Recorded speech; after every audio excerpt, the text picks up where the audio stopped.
बड़े मतलबी हो तुम तो। सुदामा बोले रहने दे भैया, हमने तो एक विवाह किया तो भूल गए होंगे तुझे भुलाना। तूने कितनी शादी की, हमारे पास कहाँ कर्ण भेजा तूने।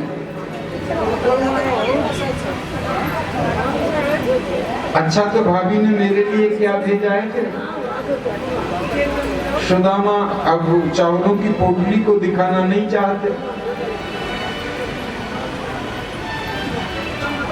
लाला तो को मालूम है हम गुरुकुल में पढ़े साथ साथ,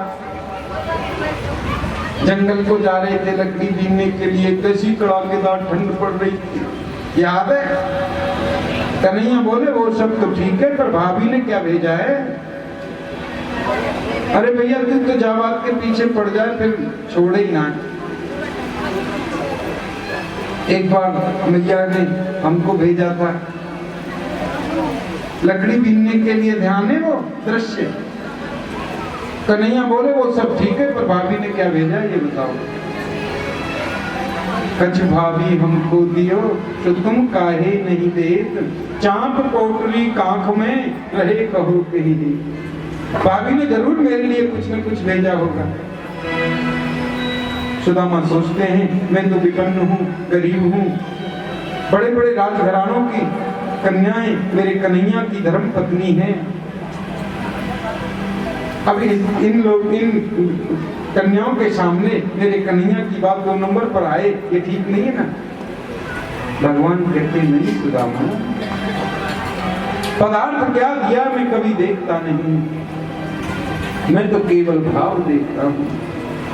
पत्रम पुष्पम फलम तोयम यो मे भक्त्या प्रयच्छति। पत्र पुष्प फल जल जो कुछ भी दे मैं तो प्रेम से स्वीकार कर लेता हूँ। सुदामा की बगल से पोटली ले ली और जैसे ही खोल कर देखा सज्जनों, 4 प्रकार के चावल दिखाई देते पोटली में।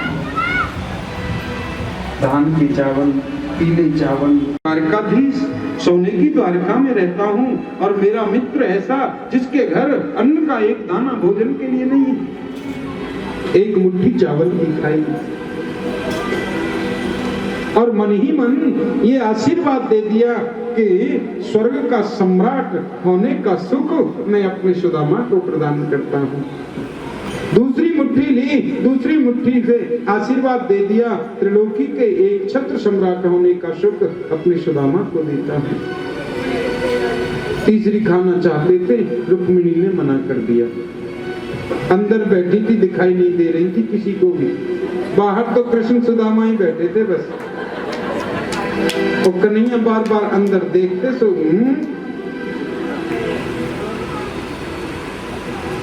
ज्यादा मत खाओ। इशारे में ये भी कह दिया बड़े बरस रहे आज पंडित जी के ऊपर।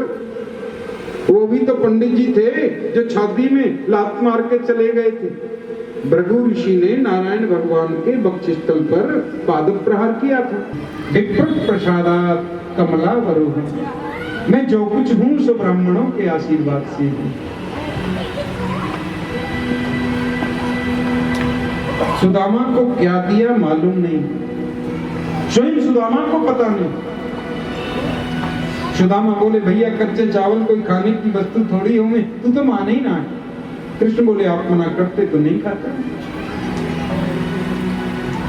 रात भर सुदामा के चरणों की सेवा की और सुदामा के चरणों में स्वयं सो गए। प्रातः काल हुआ, सुदामा बोले भैया तेरी नगरी बहुत अच्छी है, तेरे नगरवासी बहुत अच्छे हैं, तेरी समस्त धर्म पत्नियां बहुत अच्छी हैं और तू तो अच्छा है। देखो जो व्यक्ति 6 महीना पैदल चलकर के आया, पैरों में मोटे मोटे छाले पड़ गए, एक रात से ज्यादा द्वारिका में रुका नहीं। जिसकी विवाहियां 20 जगह से फटी हुई, धोती फटी हुई, लोटा फूटा हुआ, उगली हुई रस्सी, टूटी हुई छड़ी, सोने की द्वारिका में रात गुजारी, लेकिन 1 तोले सोना कृष्ण से मांगा नहीं। इतना संतोषी ब्राह्मण, विरक्त इंद्रियार्थेषु प्रशांतात्मा जितेंद्रिय। सुदामा के लिए जो विशेषण दिए व्यास जी महाराज ने वो तो बड़े बड़े अमलात्मा विमलात्मा मुनिंद्र ज्ञानेंद्रों के लिए नहीं दिए। कृष्ण स्यासी सखा कश्चित ब्रह्मणो ब्रह्मवित्तमय विरक्त इंद्रियार्थेषु प्रशांतात्मा जितेंद्रिय। सुदामा बोले अब तो हम जा रहे हैं भैया, देख अब तो रास्ता देख लियो, अगली बार आऊंगा तो तेरी भाभी को लेके आऊंगा साथ। प्रभु विदा करने के लिए जा रहे हैं। एक रात से ज्यादा सुदामा रुकी नहीं। पहुंचने में लगे थे 6 महीने, वापस लौटने में कोई समय नहीं लगा। वापस लौटने में कोई समय नहीं लगा। सुदामा लौट गए और देखा जहां पर झोंपड़ी थी वहां पे तो महल खड़ा है। सुदामा के महल खड़े हैं। सुदामा जी ने सोचा कोई बहुत पैसे वाला आदमी होगा, मेरी झोंपड़ी हटा दी, महल खड़े कर लिए।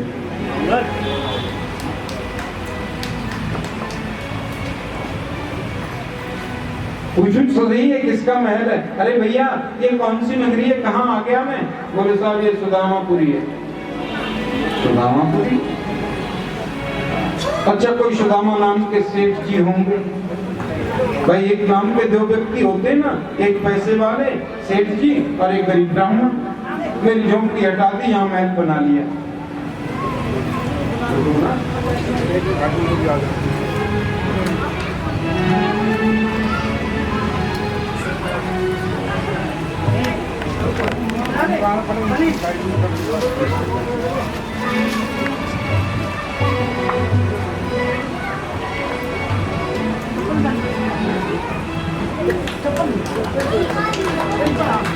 आप लोग जरा ताली बजा दो विष्णु पाटिल जी के लिए।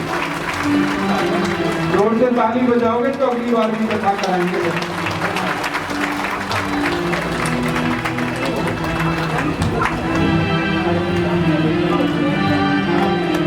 वो हरि नाम का प्याला पिए कोई दिलवाला,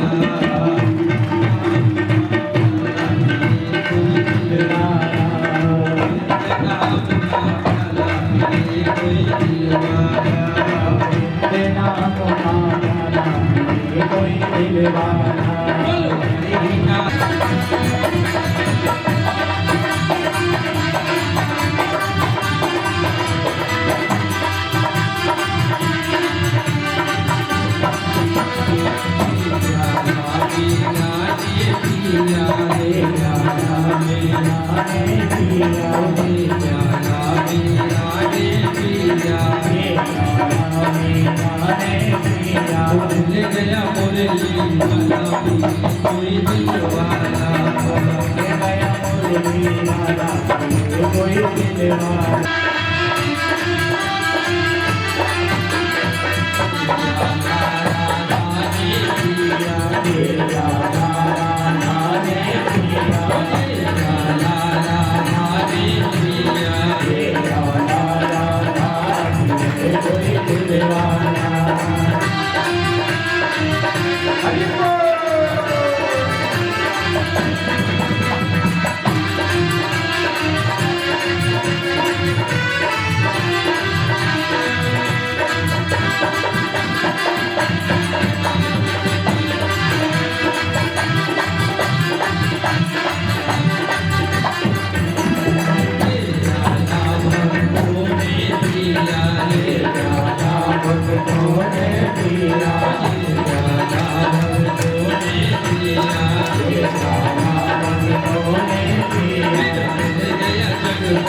द्वारकाधीश की माया बड़ी विचित्र होती है।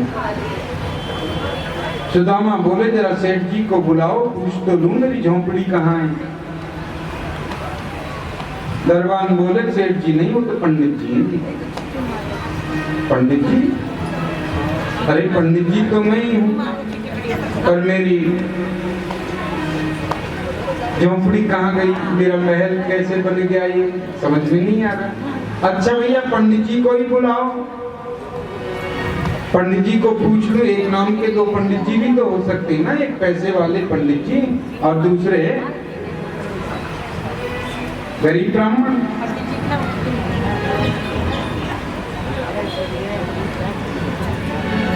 मेरी झोंपड़ी कहाँ है, बाल गोपाल कहाँ है, पता तो कर लूं एक बार।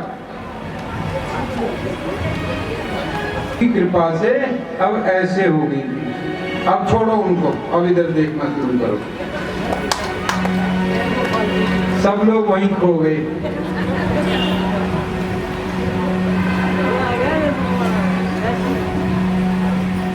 जय गोपाल जी की। और थोड़ा जोर से बोलो, जय गोपाल जी।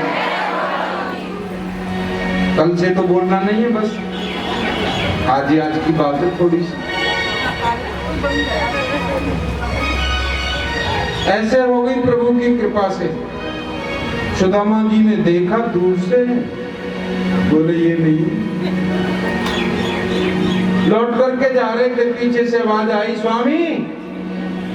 पीछे मुड़ के देखा, ये आवाज तो सुशीला की है। अरे ध्यान से देखा तो सुशीला,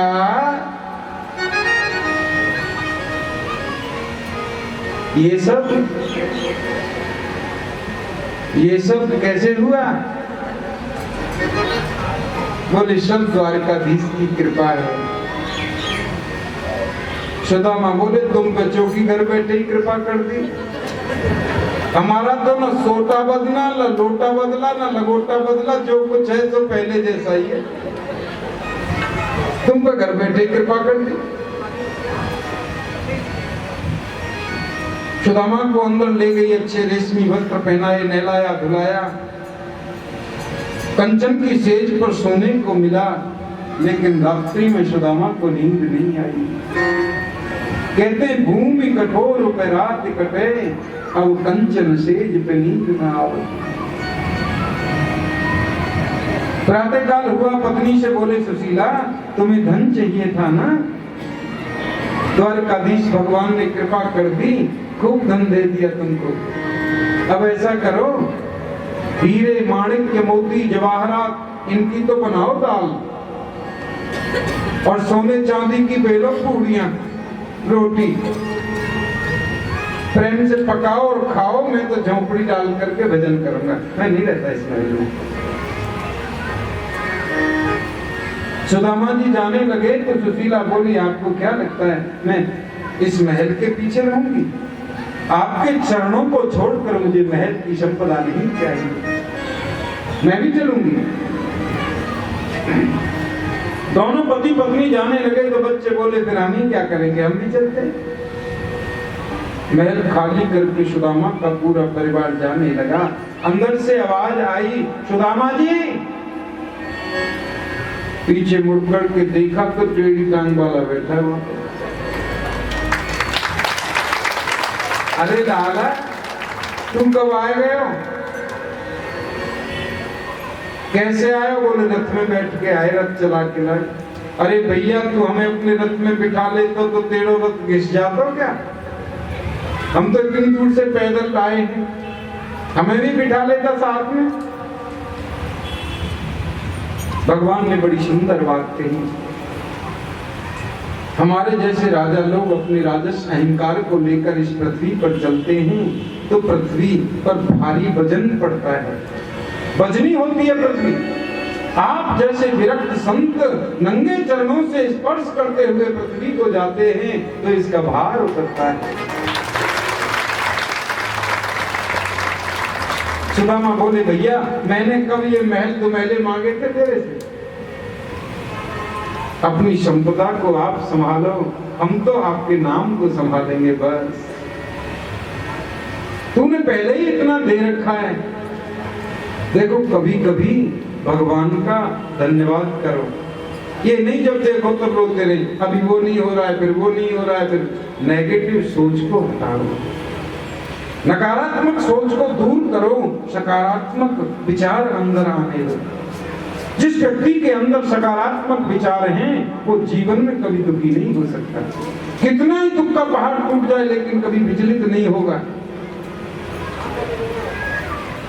इसलिए कभी कभी एकांत में बैठो और प्रभु का धन्यवाद करो कि तेरी बड़ी कृपा मुझे तुमने दाता बहुत कुछ दिया है, तेरा शुक्रिया है, तेरा शुक्रिया।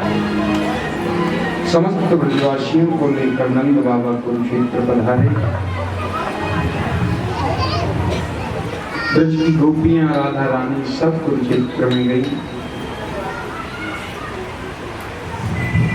इधर द्वारिका से मेरे द्वारिकाधीश भगवान समस्त यदुवंशियों को लेकर कुरुक्षेत्र में आए। किशोरी श्री राधा रानी का मिलन एक बार पुनः कन्हैया से हुआ। नगरानी माँ यशोदा और कन्हैया की भेंट एक बार फिर कुरुक्षेत्र में हुई। कृष्ण जब भी सोते हैं श्री राधे ऐसा बोलकर सोते। जब भी अपने पलंग से उठते प्रातः काल तो श्री राधे बोलकर के उठते। सोते जगते श्री राधे का नाम लेते। कृष्ण पत्नियों को ये अच्छा नहीं लगता। सेवा हम करती हैं, नाम उनका लेते हैं। आखिर क्या है उसमें ऐसा राधा में? जब देखो तब राधे राधे। कन्हैया बोले कभी मौका मिलेगा तो बताऊंगा। कुरुक्षेत्र लीला के बाद मेरे प्रभु द्वारका में निवास कर रहे हैं और आज एक नाटक किया कन्हैया ने। जोर जोर से चिल्लाने लगे, अरे मर गया, अरे मर गया। सब लोग बोले क्या हुआ? बोले पेट में दर्द हो रहा है, माथा फटा जा रहा दर्द के मारे। पूरी द्वारका में हड़कंप मच गया। द्वारकाधीश के पेट में दर्द है। वैद्यों की लाइन लग गई, डॉक्टरों की। सब लोग आते नाड़ी देखते लेकिन कोई औषधि नहीं बताते। दर्द हो तो औषधि मिले, वो तो नाटक कर रहे हैं। नारद जी को पता चला, वो भी दौड़े दौड़े आए। क्या हुआ भगवान? बोले पूछो मत, पेट फट रहा है दर्द के मारे। अरे तो कोई दवा तो आप ही बताओगे। बोले मेरा कोई प्रेमी भक्त अपने चरणों की धूल दे देगा, माथे पे लगाऊंगा तो माथे का दर्द ठीक हो जाएगा। चरणों को धोकर के चरणामृत दे देगा, उसको पी लूंगा तो पेट का दर्द ठीक हो जाएगा। बोले ये कौन बड़ी बात है, अभी जाता हूँ और लेकर आता हूँ। रुक्मिणी, जाम्बवती, सत्यभामा, कालिंदी, लक्ष्मणा, भद्रा सबके पास में गए नारद जी। थोड़ा चरणों की धूल दे दो, चरणामृत दे दो, भगवान का सिर का पेट का दर्द ठीक करना है। बोली पागल हो गए क्या नारद जी, नशा हो रखा है? अरे पति के चरणों की धूल हमें अपने मस्तक पर लगानी है। आप उल्टी गंगा बहा रहे हो, हम अपने चरणों को धो करके देंगी? नरक में जाना पड़ेगा, सड़ना पड़ेगा। नहीं नहीं, ऐसा नहीं हो सकता। पूरी द्वारका में 16,108 महलों में नारद जी घूम कर आ गए। न किसी ने चरणों की धूल दी, न चरणामृत दिया। आकर के खड़े हो गए। भगवान बोले लाए दवाई, औषधि लेकर के आए। बहुत जोर से दर्द हो रहा है पेट में। बोले महाराज पूरी द्वारका में डोल के आ गया, किसी ने नहीं। अरे एक बार वृंदावन जाओ नारद जी, हो सकता है वहां मेरी औषधि मिल जाए। नारद जी वृंदावन पधारे। रास्ते में जा रहे थे, वहीं पर गोपियां मिल गई। किशोरी श्री राधा रानी भी मिल गई। नारद जी को देखकर प्रणाम किया। प्रणाम करती हैं, बाबा आप तो सब जगह जाते रहते हैं, कभी द्वारका गए हो, हमारे द्वारकाधीश का समाचार मिला हो तो बताओ ना। नारद जी बोले द्वारका से ही आराम देवी हो, द्वारकाधीश का समाचार तो इतना बेकार है कि सुनकर के आप भी परेशान हो जाओगी। पेट में दर्द हो रहा है, 2 दिन हो गए चिल्लाते चिल्लाते, माथा फटा जा रहा है दर्द के मारे। अरे कोई औषधि नहीं है क्या द्वारका में? नारद बोले औषधि लेने ही तो आप लोगों के पास आया हूं गोपियों। अपने चरणों की धूल दे दो, चरण धोकर के चरणामृत प्रदान कर दो, पी लेंगे तो पेट का दर्द और लगा लेंगे तो सिर का दर्द ठीक हो जाएगा। गोपियों ने तो सोचा ही नहीं, नारद की चदरिया ली और अपने चरणों में मिट्टी लगा लगा करके इतना मोटा पोटला बांध दिया।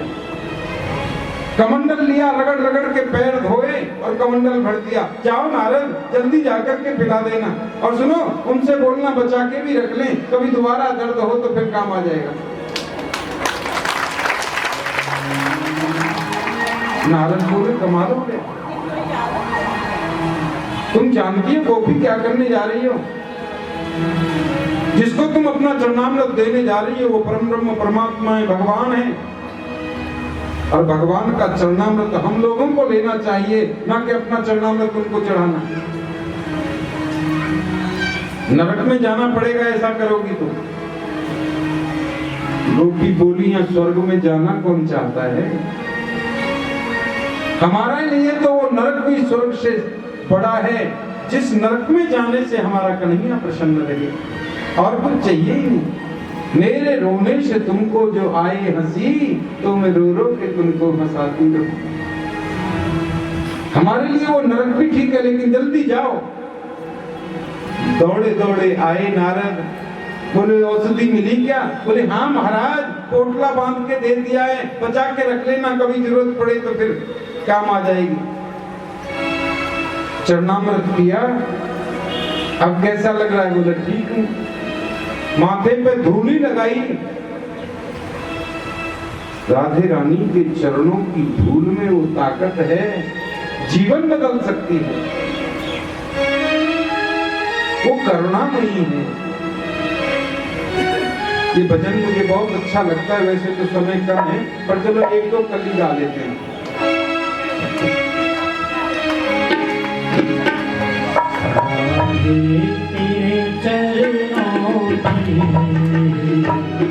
रानी के चरणों की धूल जीवन बदल सकती है।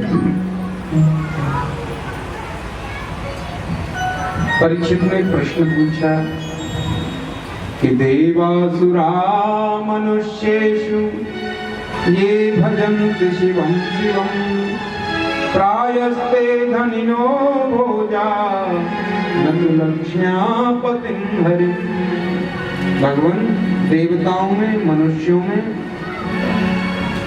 जो लोग शिव जी का भजन करते हैं वो पैसे वाले होते हैं, और जो नारायण का भजन करते हैं वो गरीब होते हैं। ऐसा क्यों होता है भाई? शिव जी तो ऐसे अपने रहने का ठिकाना नहीं है, शमशान में ही रह के गुजारा करते हैं बेचारे। प्रेतावासेषु घोरेषु, उनके भक्त गरीब होने चाहिए, लेकिन शिव जी के भक्त पैसे वाले होते हैं। और नारायण जिनके पास में लक्ष्मी है, उनके भक्त पैसे वाले होने चाहिए, लेकिन नारायण के भक्त गरीब होते हैं। ऐसा क्यों?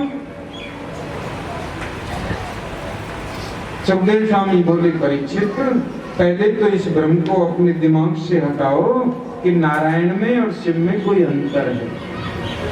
नारायण और शिव एक ही तत्व है। जैसे हम इस शरीर को लेकर माता के पास जाते हैं तो ये शरीर बेटा कहलाता है, इसी शरीर को लेकर के पत्नी के पास जाते हैं तो यही शरीर पति कहलाता है, इसी शरीर को लेकर बेटी के सामने चले जाओ तो ये शरीर पिताजी बन जाता है। शरीर में हम में कोई परिवर्तन नहीं हुआ। ऐसे ही भगवान नारायण जब इस सृष्टि की रचना करते हैं लोग उनको ब्रह्मा बोलते हैं। वही नारायण प्रभु जब इस सृष्टि का पालन करते तो लोग उनको विष्णु के नाम से जानते हैं। सृष्टि का लय करते हैं तो उन्हीं नारायण को लोग शिव जी कहते हैं। वास्तव में तो कोई अंतर नहीं है, एक ही तत्व है। लीला में थोड़ा सा फर्क जरूर है। नारायण भगवान तो ठोक पीट कर देखते हैं कच्चा है कि पक्का, लेकिन शिव जी तो ऐसे हैं, भक्त को वरदान मांगने में समय लगता है, वो देने में टाइम नहीं लगाते। मांगने वाला मांगने में देर करेगा, उससे पहले तो एवं वस्तु बोल देते हैं। ऐसे ही एक राक्षस था बकासुर, नारद जी को पकड़ लिया। बोले बाबा ऐसा भगवान बताओ जो जल्दी प्रसन्न हो जाए। नारद जी बोले ऐसा तो एक ही भगवान है, भोलेनाथ। अरे इतना बढ़िया भगवान है भैया, हैंडपंप का पानी चढ़ाओ तो भी प्रसन्न हो जाता है, पिलपिला अमरूद चढ़ा दो तो भी प्रसन्न, गला हुआ केला चढ़ाओ तो भी प्रसन्न, और देखो मंदिर से घंटा चुरा के भाग जाओ तो भी प्रसन्न। ऐसा भगवान है। हाँ ऐसा हो गया एक बार। एक चोर रात्रि में चोरी करने के लिए निकला। अब पूरी रात बेचारा ढूंढता रहा, कहीं पर चोरी हुई नहीं, उसका दाव नहीं लगा कहीं। जंगल में एक शिव जी का मंदिर था गांव से बाहर। चलो मंदिर में ही चले जाते हैं, और तो कुछ मिला नहीं। अब शिव जी के मंदिर में गया, जाकर के देखा 20 किलो का घंटा पीतल का लगा हुआ है शिव जी के ऊपर। चोर बोला कि भाई आज तो बढ़िया झाड़ी बनेगी, शिव जी का क्या बिगड़ता है, कल कोई दूसरा भगत चढ़ा देगा, अपना काम बन जाएगा। सो देखो घंटा उतारने लगा, लेकिन उतारे कैसे, घंटा तो ऊंचा टंगा है। देखा कोई मेज मिल जाए, मूढ़ा मिल जाए, स्टूल मिल जाए, कुछ मिले तो घंटा उतारो। अभी उसको कुछ मिला ही नहीं। चोर ने सोचा ये 2 फुट ऊंची शिव जी की पिंडी है, इसी पे चढ़ के उतार लेता हूँ, कुछ मिला ही नहीं तो क्या करूं। और जैसे ही चोर शिव जी की पिंडी पर चढ़ा, सोई शिव जी प्रकट हो गए। बस बस बस बस बस भगत। चोर को तो पसीने आ गए, बोले कोई भगत नहीं बाबा, मैं तो चोर हूं, घंटा चुराने आया था।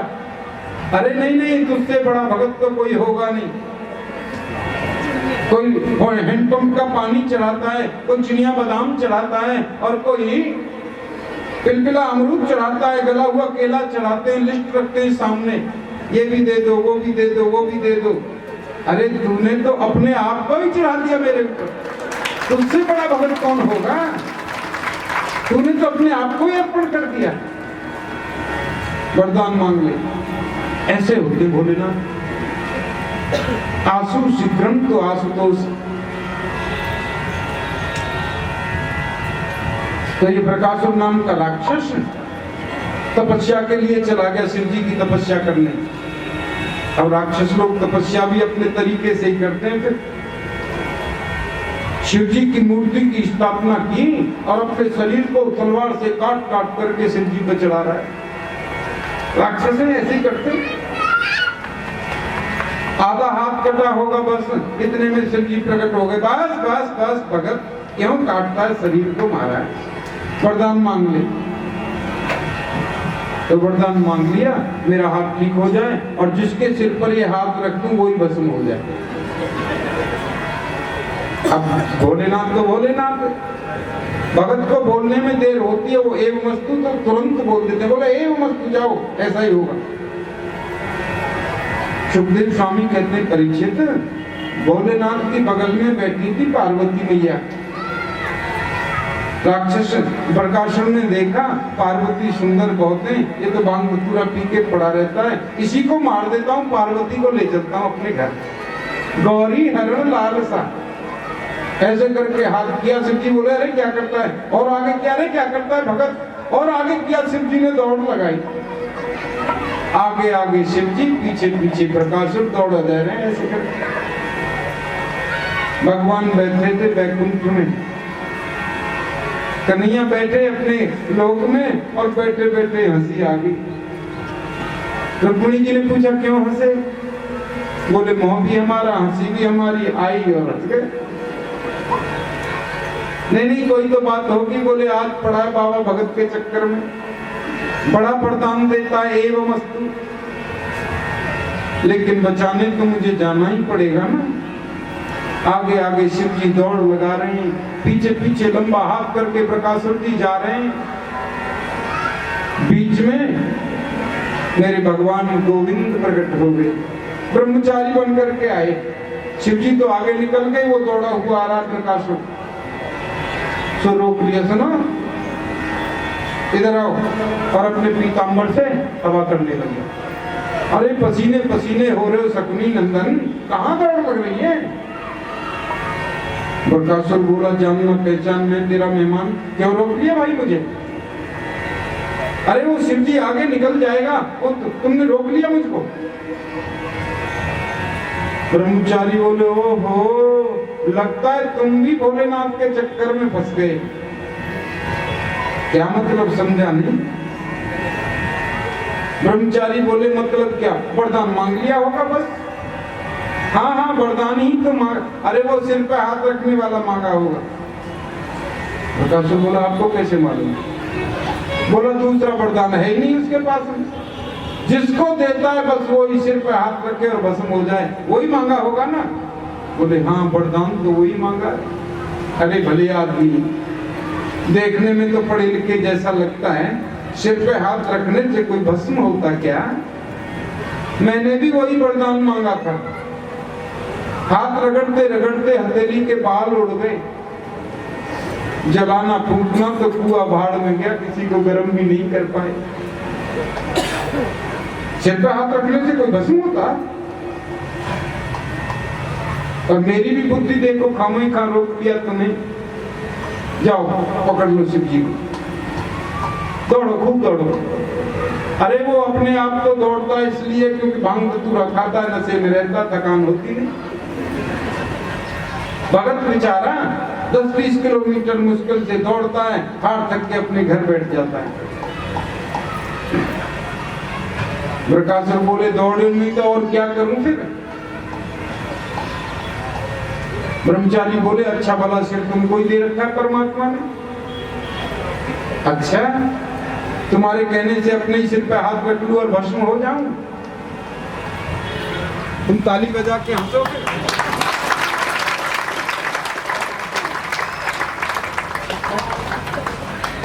भगवान बोले हमको ये थोड़ी कह रहे सीधा एकदम डायरेक्ट रगड़ ले। अरे थोड़ा देखो, आग लगेगी तो पहले गरम गरम भी तो लगेगा, भभका लगेगा, और जैसे ही गरम गरम लगे तो हटा लेना, अपना ही तो हाथ है। ऐसा फंसा ब्रह्मचारी की बातों में। बोला खाओ खा 50 किलोमीटर दौड़ने से क्या फायदा है, टेस्ट करके देख लेते हैं। ब्रह्मचारी जी बोले हाँ रखो थोड़ा, ऐसे करके किया। कैसा लग रहा है? बोले महाराज मुझे तो 19-20 का भी फर्क नहीं लग रहा। अरे होगा ही नहीं कुछ, मैंने भी यही वरदान मांगा था। देखो तुम्हारे वाला वरदान भी यदि झूठा निकला तो हम और तुम दोनों मिलकर के शिव जी को देख ही लेंगे बस। और नीचे कर लो थोड़ा सा, और नीचे किया।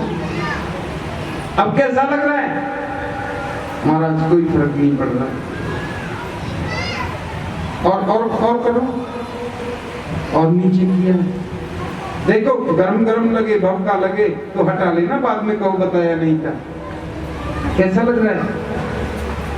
प्रकाशुर बोला कोई फर्क नहीं पड़ रहा महाराज। अरे मैं सच कहता हूं कुछ नहीं होगा, रख लो। और जैसे ही प्रकाशुर ने हाथ रखा, जल करके भस्म हो गया वो। शिव जी दूर खड़े होकर पेड़ के पीछे से सब देख रहे थे।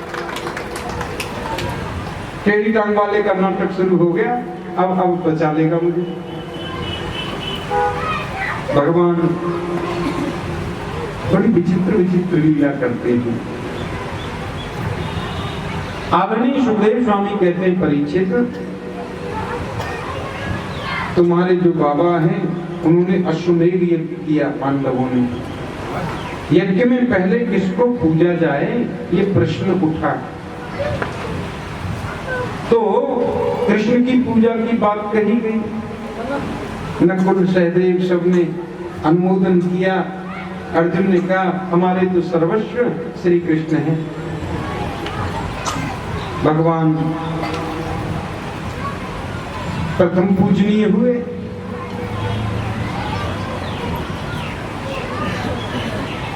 और एक बार तो कन्हैया ऐसी लीला करते हैं, एक ब्राह्मण आता, उसके बच्चे मर जाते तो आकर के गालियां दे करके जाता, ये कृष्णवंशियों के कारण, इनके पाप के कारण मेरे बच्चे मर गए।